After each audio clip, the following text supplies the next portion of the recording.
ಶ್ರೀ ಶಾರ್ವರಿ ನಾಮ ಸಂವತ್ಸರದಲ್ಲಿ ವೃಶ್ಚಿಕ ರಾಶಿಯವರ ಭವಿಷ್ಯ ಹೇಗಿರುತ್ತದೆ ಎಂದು ತಿಳಿದುಕೊಳ್ಳೋಣ.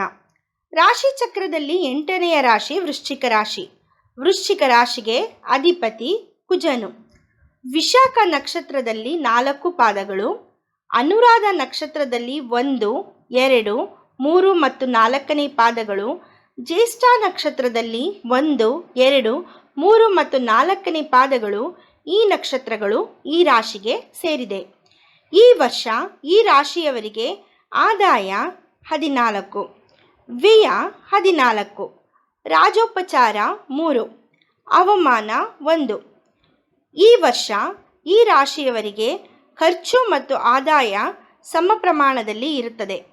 ಈ ರಾಶಿಯವರ ಈ ವರ್ಷದ ಗುರುಗ್ರಹದ ಸಂಚಾರದ ಬಗ್ಗೆ ತಿಳಿದುಕೊಳ್ಳೋಣ. ಫೆಬ್ರವರಿ 26ರಿಂದ ಏಪ್ರಿಲ್ 22ರವರೆಗೆ 3ನೇ ಸ್ಥಾನದಲ್ಲಿ, ಏಪ್ರಿಲ್ 22ರಿಂದ ನವೆಂಬರ್ 4ನೇ ತಾರೀಕಿನವರೆಗೂ 1ನೇ ಸ್ಥಾನದಲ್ಲಿ, ನಂತರ ನವೆಂಬರ್ 5ರಿಂದ ವರ್ಷಾಂತ್ಯದವರೆಗೂ 3ನೇ ಸ್ಥಾನದಲ್ಲಿ ಸಂಚಾರ ನಡೆಸಲಿದ್ದಾರೆ. ಈಗ ಶನಿಗ್ರಹದ ಸಂಚಾರದ ಬಗ್ಗೆ ತಿಳಿದುಕೊಳ್ಳೋಣ. ಫೆಬ್ರವರಿ 14ರಿಂದ 3ನೇ ಸ್ಥಾನದಲ್ಲಿ ಇದ್ದು ವರ್ಷದ ಅಂತ್ಯದವರೆಗೂ 3ನೇ ಸ್ಥಾನದಲ್ಲಿಯೇ ಸಂಚಾರ ನಡೆಸಲಿದ್ದಾರೆ.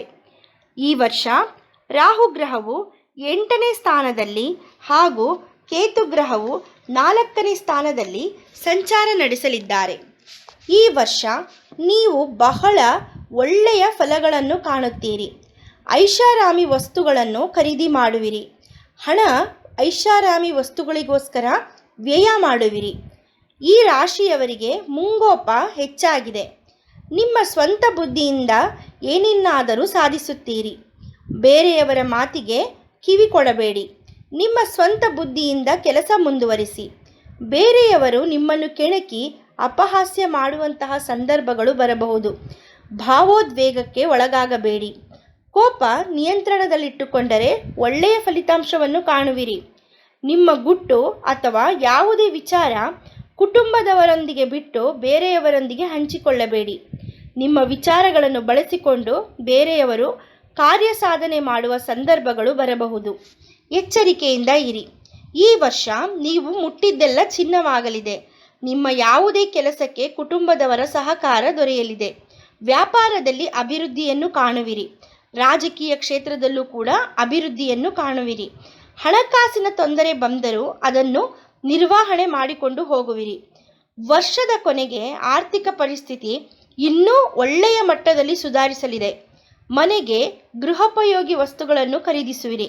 ದಾಂಪತ್ಯ ಜೀವನ ಚೆನ್ನಾಗಿರುತ್ತದೆ. ವಂಶಾಭಿವೃದ್ಧಿ ಆಗುವ ಸಾಧ್ಯತೆಗಳು ಕಂಡುಬರುತ್ತಿವೆ. ನಿಮ್ಮ ಮಕ್ಕಳಿಂದ ಶುಭವಾರ್ತೆಯನ್ನು ಕೇಳುವಿರಿ. ನೂತನ ಗೃಹ ನಿರ್ಮಾಣಕ್ಕೆ ತಕ್ಕ ಯೋಜನೆಗಳನ್ನು ಮಾಡುವಿರಿ. ಮಿತ್ರರ ಸಂಪೂರ್ಣ ಸಹಕಾರ ದೊರೆಯಲಿದೆ. ವಿದ್ಯಾರ್ಥಿಗಳಿಗೆ ಸಮಯ ಅನುಕೂಲಕರವಾಗಿಯೇ ಇದೆ. ಉದ್ಯೋಗದಲ್ಲಿರುವವರಿಗೂ ಬಯಸಿದ ಸ್ಥಳಕ್ಕೆ ವರ್ಗಾವಣೆ ಆಗುವಂತಹ ಸಾಧ್ಯತೆಗಳು ಕಂಡುಬರುತ್ತಿವೆ. ಸಮಾಜದಲ್ಲಿ ಕೀರ್ತಿ ಪ್ರತಿಷ್ಠೆಗಳು ದೊರೆಯಲಿದೆ. ರಾಜಕೀಯ ಕ್ಷೇತ್ರದಲ್ಲಿರುವವರಿಗೂ ಬಹಳ ಅನುಕೂಲಕರವಾದ ಸಮಯವಾಗಿದೆ.